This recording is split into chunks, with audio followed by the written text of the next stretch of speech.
saw that in Wildcard. I think it was Chibi? Yeah, but there's Chibi's Valentino. Yeah, they go Oh. Exborg. Okay. Expork jungle? Yeah. I mean, There like, you again, go. look at RRQ AKIRA. They're very tanky. Makes They sense. are. It was long before, now it's way more with the RRQ AKIRA lineup. I couldn't think you could go beyond 16, right? And here they show us. That is definitely Takash looking to be one of the frontliners alongside Luis and King, because that's what you need right now against EVOS Glory's lineup. But here's what sucks, right? Since they are red side for the Kingdom, here's what sucks. Since EVOS Glory is red side, they got to pick up the Exborg, which will definitely shred through what's left of King, Takash, and Luis. When Dreams is done with the Minoan Fury. Oh, yeah. I think that's not even the worst part, right? Because even if they do start the shred, let's talk about like the raw peel that they have in Clawhood, in Dreams, in Annabelle. I mean, Fluffy is by far the worst one when it comes down to the peel and initiation. Kind of depends on the situation, but regardless, right? That's just so much to get through. And unless RRQ AKIRA can find these big wombo combos, I think it's very possible, right? Like, I'm looking at Sagan, I'm expecting a Minoan Fury steal. It's very rare that we actually see Valentina with so many ults to steal. I'm looking at 3 minimum, right? 3 juicy ults for Sagan to get to. And let's not forget to talk about Gusta Lagusta, right? Gusta Lagusta, what he Gusta want to do here is to find a spot where, oh, wait. That's a lot of damage on a Terizla at a minute and a half in. It's fine. It looks like both went for like the hyper early rotation to try and hit 4 as soon as possible, but they both did not hit it. It's this wave here. They went 1 wave earlier just to fight for control. All right, back to what I was saying, man. Gusta Lagusta, what he wants to do is to get Brands into the defensive position early to compromise that Blazing Duet intro later on. Right now, maybe they just trade blows. Maybe they just farm up out of their minds. That's the best way to go, but check it out. Turtle fight now, early on, Luis from the back. Yeah, but here we go. Instantly, Clawhood is able to get on out of the Minoan Fury as well. The Eternal Guard has just dropped it down, but that last Insanity is doing more than enough damage to start melting the members one by one. 2 already down, and RRQ AKIRA, they've flicked so many flickers, in a matter of fact, have been expended to dodge that raw damage. If only the game ended at 2.5, that was it. RRQ AKIRA wins, right? If all you need to do is take a turtle and kill 2 opponents, then that's it. But how do you translate? That's the question. I think that's what RRQ AKIRA had trouble doing in game 1. I right? agree, yeah. They had a good control of the early to mid, and then eventually they forgot, oh wait, Annabelle is just snowballing out of control. Now though, they're on to a great start. Getting how often you see 3 minutes in, 2 kills up, about 2,000 gold ahead. How often do you get this? I mean, I'm probably the wrong person to ask this question to. I'm from a region where it's pretty often. It happens all the time. But here comes the rest of the team. Great last Insanity to dodge for a majority of that damage. But without that Faraga armor, it does mean that RRQ AKIRA can walk up pretty freely. There you go. King just stealing away, paying the iron price from Annabelle's farm. And here's the thing, man. Usually you see an Exborg in the jungle and you go like, oh yeah, it's one of the more sustainable, low-cost junglers. Nay, I say to thee, nay. You need more items to make a difference, because if not, you're a one-time last Insanity kind of hero. Because after that, you're nothing. Yeah, this is starting to sound like Hooberstank real quick, man. But I think that for the most part of it, EVOS Glory should be able to control the tempo, right? The onus does feel like it's on RRQ to make things happen fast in this game. Yep. So now, I think they're poised to do just that. I think they can force out certain responses, given that Turtle spawned up top. And no, I don't think they see this. I don't think they know that the river is rife with RRQ AKIRA troops. Like, river control at this early stage of the game isn't as important as it is like in a Lord Dance, but with rotations like this, oh, look at the blitz. Look at the blitz. So fast. They clean it up without any issues whatsoever, and they instantly utilize the rotation, the help of the speed, river flow. There's no direct term for it, but essentially the buff that gives you extra movement speed when you're heading back to your lanes once you're done with the neutral. And with that being said, they even bother walking into EVOS Glory's jungle just to scout out the positions, right? It does give us an idea that RRQ AKIRA might want to, turn up the tempo a little bit more. Oh, Sagan, he might be in some trouble here. Force the flicker away. Doesn't get hit by the Fear King. Is able to peel them off just in time. Now, the scouting mission, the recon is done. As Mr. Wagner would say, it's the fear. It's the fear that's keeping them in check, because that could have definitely been lethal for Saigon. Now they clap back, forcing out one from Annabelle, popping his immortality. Yep, that Bandit's Rage is looking so very good, but now Annabelle, he can't get out of it. He lost everything, all of his resources. Viraga armor on top of the early immortality, all down the drain. And with that, RRQ AKIRA just grow their lead even more. Gideon, we're looking at 3,000 head. 3 for 3 now, well, not even 6 minutes in. I think this is just a great hard read from the side of RRQ AKIRA, and Luis, he's doing so much on this Grok. Something that EVOS Glory might have to think about, but when do we expect EVOS Glory to actually bounce back? Here's the thing, in game 1, they were playing with a jungle Ling, right? They were playing with a core assassin in the jungle, and the slower it goes, the better it is for them. But now, I don't know, they're just really waiting on Brands. They're waiting on Brands. I don't know if Klokun is the right person to look at. If you're looking at like a mid to late game power spike, sure, Vixanas are great. Klokun is a very talented individual. But just looking at the tapestry of skills that RRQ AKIRA is able to bring out at any point in the game, it's so hard to see how EVOS Glory could win in the late game, man. Well, here's the thing. My only concern for RRQ AKIRA is that they have no means to protect themselves against CC. No, I'm not seeing enough purifies here. I'm seeing a lot of flickers. There's zero purifies, actually. That's the thing. And that's why I feel like EVOS Glory, they could really punish somebody here if not for Luis. The Bandit's Rage already out. Fluffy is able to get out of there with the help of the Primordial Form. But now, Annabelle, he's trying to breathe. Let him go. They won't let him escape the damage. And even Dreams is forced to flicker on out of there. Brands is going to unleash the Blazing Duet to say no more. Please stop. This is my offer to you. They don't ruin that boy. Oh. Annabelle has been having a rough 7 minutes, man. He has. And there's nothing EVOS Glory is putting on the table. Again, I'm going to say it now, in before, this just turns out to be an anime protagonist arc wherein in the early episodes, he gets beaten down and then he learns a lesson from some authority figure, and then they figure it out. And who that is, I'm looking at Brands. Again, I mentioned it earlier, it's got to be Brands. It's got to come from Brands. Until he gets that Trinity build, you can just see that Brands, his damage is like, it's just tickling them a little, right? There's just not enough time to buy as of right now, considering that Gusta Logusta is just chunking down these towers. But here's the thing, Gideon. RRQ AKIRA ain't gonna stop to wait until Brands gets his Trinity. There's no honor here. There's just violence. It's just raw violence. Wait, where's he at now? He's at, oh, he's just at 1. He's just at DHS. Yep. I mean, Brands is having a really rough time here.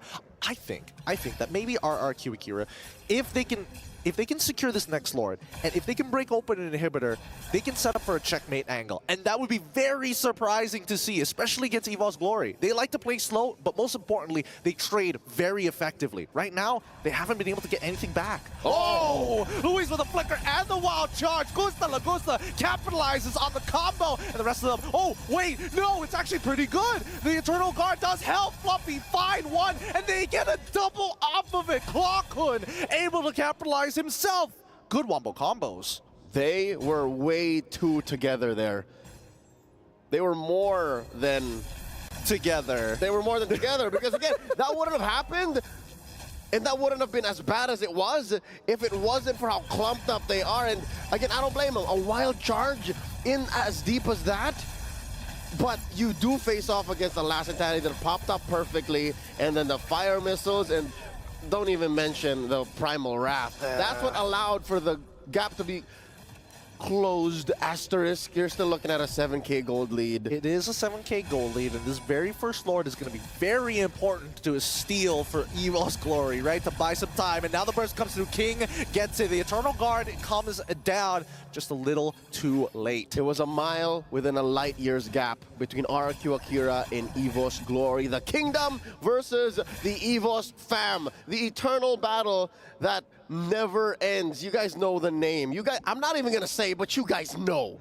You just feel that vibe, feel that energy. You just know, as Leo says, It's coming to that point. It's getting to that checkmate angle. Yep, we're close to it. And I was going to say, if they do find that, again, that Lord take into an inhibitor push, I'd give RRQ AKIRA maybe a 95% win rate. Like, that's gotta be it. I mean, the guest coin odds are not looking good for some people here, is now they're going to start knocking on their door. Let's see how much they get off of this, right? Because we're expecting out of tier targets, tier 2s, be gone. Clean, but the inhibitors, that's what makes the difference. Annabelle gonna get his Pyraga armor popped. Does have an immortality. Fire missiles off as he backs away. Yeah, he ended up, well, I mean, he ended up losing his Firaga armor, but that's kind of a good thing. He doesn't take the damage of Bennett's Rage. Now he just put back his armor on once he gets back to base, and oh, what a dirty trick. Luis just slowing down the Lord to synchronize these waves, and now it's a huge wave crashing down by the inhibitor. The Eternal Guard does come down, but it ends up getting blown to bits straight away. EVOS Glory maintain the high ground defense. Interesting small micro decision there done by Saigen. He stole the Primal Wrath, turned into a Fluffy's Edith for just a second, hoping to time out the Primal Wrath armorless form so that he would get extra CCs. But that would only be if they barreled down that turret and then won the fight. But again, they play the defensive play, and much respect. That's discipline. Yeah, honestly, both of these teams are like extremely disciplined. We haven't seen too many coin flips, honestly, from the side of RRQ AKIRA. I feel like I've seen more coin flips in game number 1 from EVOS Glory, to be fair. But those were coin flips that were necessary. They needed to do that to be able to put Annabelle over the top. And now, again, now that they're on the back foot, what are we looking at? Oh dear Lord, I did not expect 12,000. That's 12. Is that 12,000? No, that's 7,000. That's 7. All right, cool. That's 7,000. My math is off. Don't worry, but honestly, a 7,000 close. gold lead, it's getting pretty bad, right? We're on the cusp of it, like, being an overflowing lead for RRQ AKIRA. And I was in looking 25 elsewhere. seconds. Oh, you're looking elsewhere?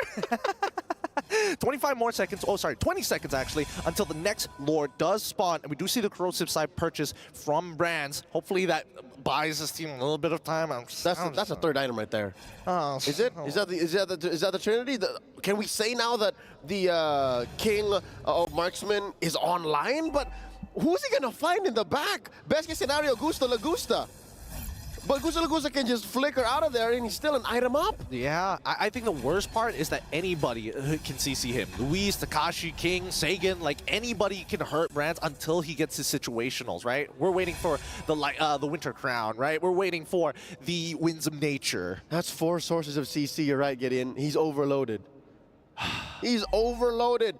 Check it out. That's 1, 2, 3. That's it. Yep, definitely. So he's built into his Trinity compared to Gusta Lagusta, who is on his way to his 4th core item after the BOD.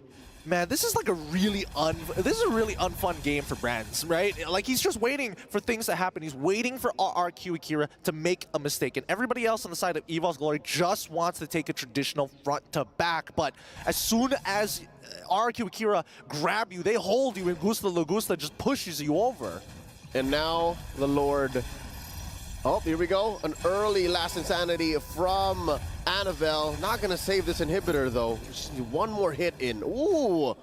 That's fine. They're not going to force it. I love the discipline, though. Proving me wrong. Yeah, I mean, it's basically as good as gone at this point, right? Anybody can just walk up, auto-attack it. It's basically going to break. You can take the wave, sure, but at the end of it, it's going to go down. Saigen finds it, and now the rest. Oh, Last Insanity coming up from Annabelle, and Dreams might be in some trouble. He flickers out of there, but the penalty tone from Takashi is going to tell him, hey, no, we don't want you to leave just yet. Last Insanity stole it from Saigen, able to find one, and Brad, oh, he ends up getting blown up by Gusta Lagusta. Wait, no, this can't be the end game. This can't end just like that. EVOS Glory on high ground defense duty once more. Oh, it's just Luis who's very low. Everyone else from RRQ AKIRA fresh, ready to fight. Underneath tier 3 in mid. Annabelle still keeping his Pyraga armor. Oh, he's trying his best. He needs to get that armor back up to use the Last Insanity to clear the waves, but they can take their time here. Takashi, he's taking a lot of damage, has to use the penalty zone to get out of there. That's a DPZ if I've ever seen one. Big DPZ. They do have a minute to wait until an enhanced Lord spawns in the upper quarter, and I think that's fine. At 14 minutes, when the Lord does spawn, it'll be about 15. I think they're still good. Now you're looking at, okay, can't confirm, this is 10,000 gold, right? Yes, 10,000 in between. I think they're okay. I think they can afford to wait for this Lord and then go for the GG push. So right now, I'm calculating in the absence of our real-time win rate AI, about an 80% win prediction rate for RRQ AKIRA. We need to get a graphic for that. Leo's prediction win rate right on screen at some point in the broadcast. Now, I think that, yes, I agree with you that they kind of need to rush this down, though. As soon as that 22 seconds expires, the Lord is up. Hey, start working at it, right? Get EVOS Glory to come out of their base, but they can't drag it too long. Because keep in mind, EVOS Glory, once they hit the 42K mark, then they can pretty much go toe-to-toe with RRQ AKIRA, with the exception of no situational items to swap out. But they are far from it. Again, 5 seconds from now, there's no way you're farming up 5K. There's no way. Let's see how long RRQ. Combos coming up, Fluffy loses his mortality straight away. Going on the motivational roar is going to keep it alive, but Annabelle doesn't mind taking his time with this. Building up that heat is a good idea, but without an immortality, this can get dangerous very fast. Oh, he might go for the gambit here. Might go for the last standing retribution. There's a knock-up. All right, the Known Fury and Flicker is out. In RRQ AKIRA, they've got smiles across their faces. They know for a fact that EVOS Glory, without that big ult, without that battle spell, and an exposed crystal, this is going to be the GG push. Lord's going to be spawning up top. Worst case scenario, RRQ AKIRA pops all inhibitors. That's minimum, all right? Minimum. Best case scenario, it's over. I can only imagine what's going on through EVOS Glory's mind. Again, number one is wave management, right? Clear the waves, make sure minions don't crash in. They know that they're going to lose both inhibitors. Best case scenario is they might even get the punish. Now, you ask the question, who could they pop the piñata on? Who could they shut down? Because they spread out the kills very well. They do. And here we go. The end game might just ensue faster than we would like to imagine here. High ground defense for the side of EVOS Glory as this Lord, penalty zone actually getting on top of Fluffy. Fluffy can't get out of there. Quickly flickers away, even using the Primal Wrath as well. The Known Fury coming out from Dreams, but that means RRQ just push backwards and then re-engage into this fight. They're trying to zone them off, but there's not enough minions to make it work. The raw sustain from Dreams with that motivational roar is keeping them in this game. RRQ AKIRA keeping EVOS Glory within an inch of their life. 17 minutes in, 8-2. You're looking at a, now can confirm, 12K gold lead. Man, this is why they call this match the oldest time matchup, man. It's a rivalry that spans regions. I mean, sure, same franchise, different team, but who'd have thought that RRQ AKIRA, not RRQ Hoshi, would put off a fight as good as they are against EVOS Glory? People are going to be talking about this to their young ones when they go and tuck them in for bed. Oh my goodness, where did that Firaga armor go? Sagan has so much damage. What was that? I mean, after a wild charge, plus a few right clicks, a few basic attacks, and again, with the 12K gold lead notwithstanding, best believe that Firaga armor is going to pop, but good news, at least he still has his immortality. So, you know, no harm done. Yeah, no harm, no foul. And I think at this point, as much as I would like to say that the checkmate angle has been achieved, I think that RRQ might need to actually roll the dice a little against EVOS Glory. If not, how else are you going to risk it for the Mystic to close out this game if nothing is happening? Very minimal interactions between the two. The most is that you get resources, but you need to go above and beyond if you want to close out this game. All right, so here's one possible theory, right? One possible solution. They bait out these big-time CCs and then use the Purify. I think that's the main difference between these two lineups, right? These two comps is EVOS Glory invested in Purifies. RRQ AKIRA invested mad dollars into Flickers. So what if they're able to nullify that advantage and bait out these engagements from RRQ AKIRA and Purify and then punish? I think the biggest problem is that EVOS Glory's comp doesn't hold space very well. They're good at taking and backing away, right? Giving and taking all the time. But RRQ AKIRA, they're very good at taking and sitting on top of the space, right? So that's when the BMI needs to be, well, hopefully not in a visible spot, because that means RRQ AKIRA are going to start creeping up. And once King is on top of that BMI, I'm sure as hell the Brands does not want to take it back. But here we go. The Wild Charge looking kind of good here. King still has a good chunk of his life, but in the back, Takashi just threatening from every single angle. They do not want EVOS Glory anywhere near the pit. That's right. I was going to say, even if the wild charge has been committed by Luis, there's still a penalty zone waiting, cocked and loaded, plus a flicker. I'm pretty sure EVOS Glory is aware of that, plus a flicker. Now, we're waiting for more to come in. This is about to go ahead and collapse. Oh, here we go. They're going for the rush. Oh, Dreams flickers in with the Known Fury as well to catch all four, but really not enough damage. Last Insanity doesn't connect on the right targets, but Takashi finds four BMI into the back line, and quickly, Winter Crowns are being popped, but it's too late. The damage has been done, and RRQ AKIRA will run down the last remaining members of EVOS Glory. Astro Thunder live in Riyadh, about to go ahead and end this series at 1-1. You can never count out Latam. RRQ AKIRA take a game from EVOS Glory. GG, well played. On this very broadcast, that is the first series to actually go the distance. That's right. And I got to say, I love the interview coming in from Takashi. He gave a lot of insight where he was like, he picked the CC, and he's like, maybe there are other picks that are better, and NFL's crazy on the lane. But let's look at the game number 2. Yeah, you know, I think first question is, are you guys shocked? Are you guys surprised by EVOS' performance? Dude, I am. looking at this game. I actually am. No. Yeah, because, well, this is just them. This is how they play in the regular season of MPL. And wait, I've said this before, and that's because they're playing the same style. We were talking about how mid-prio is very important, XP lane as well. If they don't get that mid-prio, if they aren't able to get that lead in the start of the game or actually get space for the jungle to farm, they ultimately crumble, just like we see in game number 2. Yeah, I think at this point, I probably will not be looking at the draft for EVOS anymore. Like, it probably doesn't matter because I really thought that they had this in the bag. They have a great competition. By the way, Takash as well as Sagan. And this is done off cam. I told you, and this was I kind of called that the ultimate from the X board from Sagan will be the